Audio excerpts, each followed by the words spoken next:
I'm President of Education Minnesota, the statewide educators union. I'm here today to share our ideas about how the legislature should deal with three education issues in the current session. One involves steps to immediately address the achievement gap. The second is a plan for performance reviews of teachers that will make our strong teaching profession even stronger. And third is a responsible plan to create alternative pathways into the teaching profession that doesn't shortcut quality in the classroom. I want to stress that all of these things we are proposing are based in research and actual teaching practice. We need to tackle the achievement gap on two fronts. First, by taking steps that help our current students, and second, by taking other steps to help our future students. First, the present. We propose that all school districts implement a plan for helping parents and communities get more involved in their schools. We're proposing things like home visits for student families and orientation programs for parents and students so families and teachers can work as partners to set high expectations and make sure those expectations are achieved. Second, it's critical to bring support services directly into the schools. Things like medical screenings, school nursing, and programs that ensure that our children are ready to learn in school. Because school districts in Minnesota and elsewhere that are already doing these things are enjoying encouraging results. Third, we must address a disturbing fact that's been kept remarkably quiet in Minnesota. That's class size. Our state is now hovering near the bottom in the nation. We're behind even struggling states like Mississippi. There's no disputing this fact.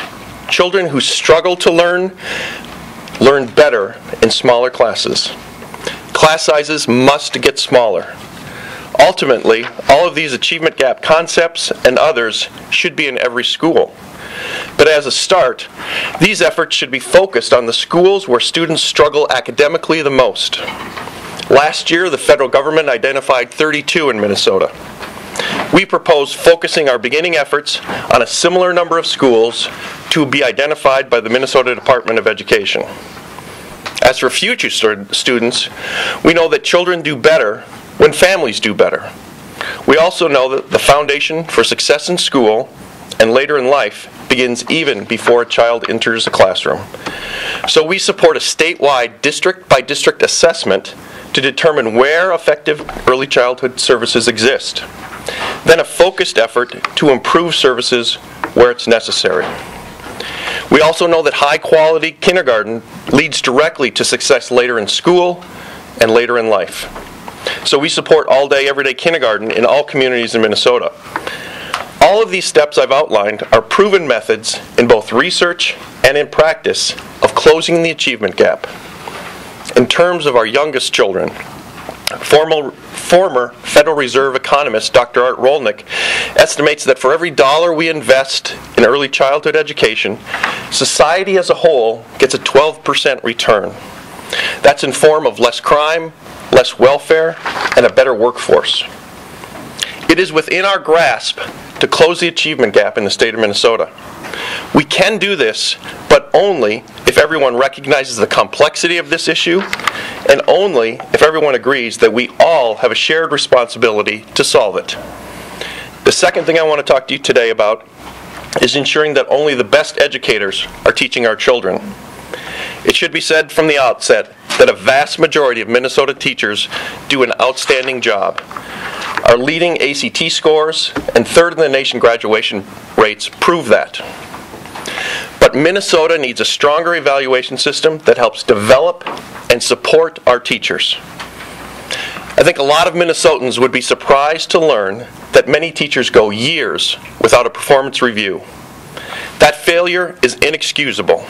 It is a disservice to our students, it is a disservice to their parents, it is a disservice to the taxpayers, and yes, a disservice to those teachers themselves. Our union believes that a fair and thorough performance review are essential to keeping teacher quality at its highest level. We propose the state require annual review of teacher effectiveness. Those reviews would take several forms. They would include reviews by administrators, in-classroom observations by a trained evaluator, review and input from teaching peers, and a variety of student learning, including test results.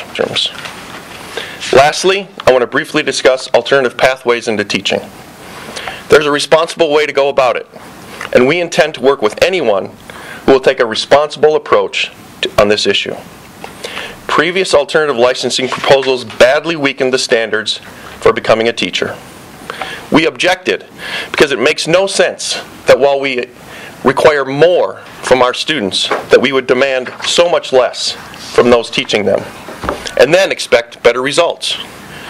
Nevertheless, we've always felt there's a value in alternative pathways under the right circumstances.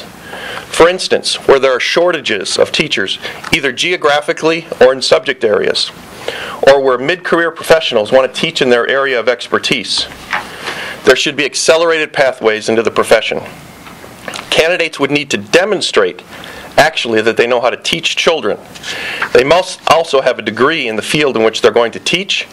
They must pass the reading, writing, and math skills tests, and they must be supervised for at least 90 school days before they're actually in charge of a classroom.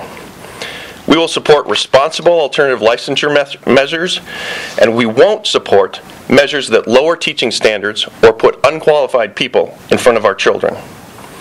One last thing before I take your questions. Let's not lose sight of this.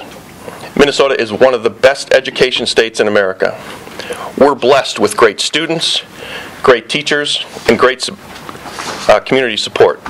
Our focus and our vision should be on making good things even better. We can do this if we all work together, and that is exactly my pledge to you today.